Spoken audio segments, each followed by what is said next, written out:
அந்த குழந்தைக்கு பால் கொடுக்கக்கூடிய தாய் முதல்ல அந்த மருந்தை குடித்தான்னா அந்த மருந்து அந்த தாய்ப்பால் மூலமாக குழந்தைக்கு போய் சேருமா. அது மாதிரி அம்மா வந்து நமக்கு உபகாரம் செய்கிறான்.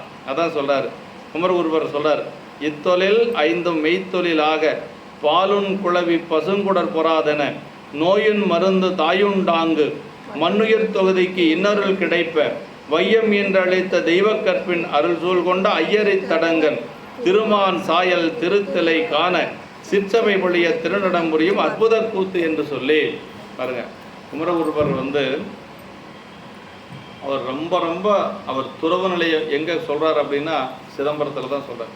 சிதம்பரம் மும்மணி கோவிலில் தான் இனிமேல் எனக்கு இந்த ராஜ வாழ்க்கையெல்லாம் ஒன்றும் வேண்டாம், அரசர்களுடைய தொடர்பு பெரிய அளவு. அவர் வந்து 2 அரசர்கள் அவருக்கு சீடர்களாக இருந்தார்.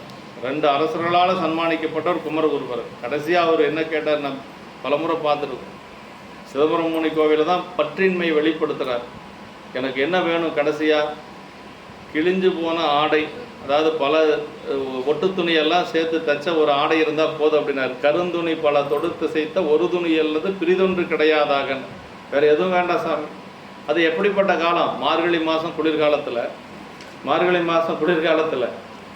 அப்படி குளிர்காலத்தில் கருந்துணி பல தொடுத்து செய்த ஒரு துணி அல்லது பிரிதொன்று கிடையாதாகன்னார். அந்த ஒரு துணி போதும், அதுக்கு மேலே மாற்று துணி இருக்கக்கூடாது. சரி, எனக்கு தங்கிறதுக்கு இடம் வருமனை கடைப்புற திண்ணை அல்லது பிரிதொன்று இடம் கிடையாதாகனார். வருமனை அப்படின்னு என்ன தெரியுங்களா, பாலடைந்த குட்டிச்சவரு. வருமனைனா குட்டிச்சவருங்க. அந்த குட்டிச்சவத்தில் சும்மா ஏதோ கொஞ்சம் போய் படுத்துக்கணும், அதுக்கு அதை விட ஒரு நல்ல இடம் எனக்கு கிடைக்கக்கூடாது. சரி, வயிறு பசிக்குது அப்படின்னா என்ன செய்யணுமா, புல்லரிசிங்க, உப்பிட்டன்ற புல்லரிசின்னார். உப்பிட்டன்னா புல்லரிசினா இருக்கலே ரொம்ப மட்டமான அரிசி புல்லரிசி. இந்த இதெல்லாம் எறும்பெல்லாம் அரிசிருக்கும் பாருங்க, ஓட்டையாக இருக்குமில்ல, அந்த அரிசி தான் புல்லரிசிங்கிறது. அதனுடைய கஞ்சி, அது உப்பு போட்டிருக்கக்கூடாது, உப்பு இல்லாத கஞ்சி, அதுதான் எனக்கு கிடைக்கணும்.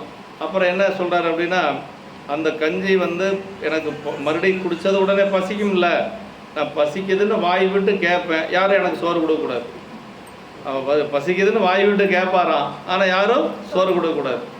இப்படி ஒரு வரத்தை வந்து எத்தனை நாளைக்கு, இந்த உடம்பு நீங்கிற வரைக்கும், ஒரு மாதம் 2 மாதம் அப்படிலாம் இல்லை. ஆனால் ஒன்றே ஒன்று மட்டும்தான் வேணும்னு கேட்குறாரு.